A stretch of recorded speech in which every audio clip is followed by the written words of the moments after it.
Hello, today we'll be discussing the social media movement known as the ALS Ice Bucket Challenge and what role media technology played in the movement's tactics, organization, and overall success. First off, what is ALS?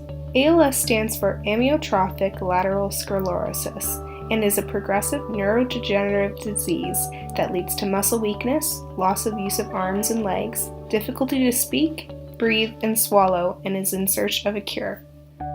The three arguments I will be addressing is how media technologies advance the Ice Bucket Challenge in terms of spreading, tactics, relativity, resulting in the overall success of the movement.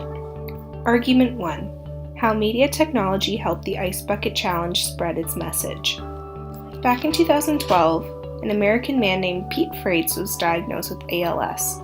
Instead of letting the devastating news stop his life in its tracks, Frates decided to start the campaign famously known as the Ice Bucket Challenge. He took the first video of a bucket of ice water being dumped on his head in Fenway Park next to his family and friends, then nominated 3 more of his acquaintances to do so as well. The video first caught exposure on the Golf Channel during the Morning Drive program.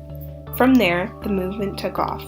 Within the first 15 days of the campaign, the ALS Association had received $15 million in donations from over 300,000 first-time donors. Soon following the Golf Channel debut, former U.S. President Barack Obama was nominated for the challenge and decided to donate to the cause. Since 2014, $115 million was donated to the ALS Association, mainly thanks to social media, resulting in the association finding a gene known as NEK1 being highly related to the disease and increasing the likelihood of one being diagnosed.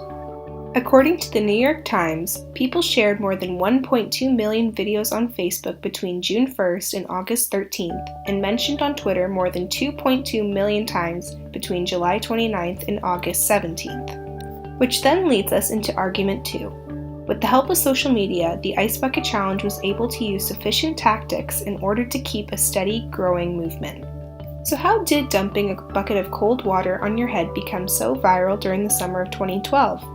Well, TechCrunch author Sarah Perez claims, simply ask the selfie generation to once again turn their cameras on themselves, but infuse with an act of higher purpose. And you have a recipe for success. This is what I like to call the golden recipe. The success of the movement lies within these tactics. 1. Create a short yet entertaining video which makes it easy for viewers to engage. 2.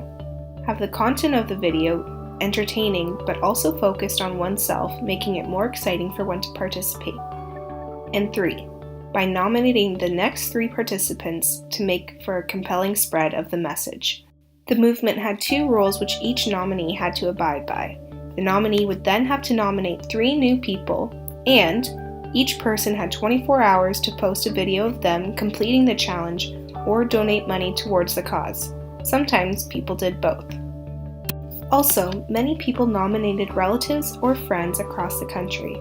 This not only increased the participants, but also the scope of the movement itself.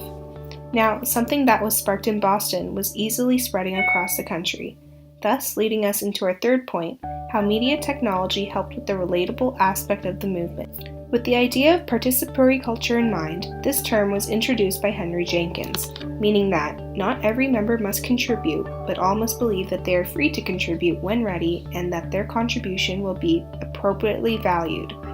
Each viewer starts off as a consumer, but is quickly invited into the movement, transforming them into contributors, and so on.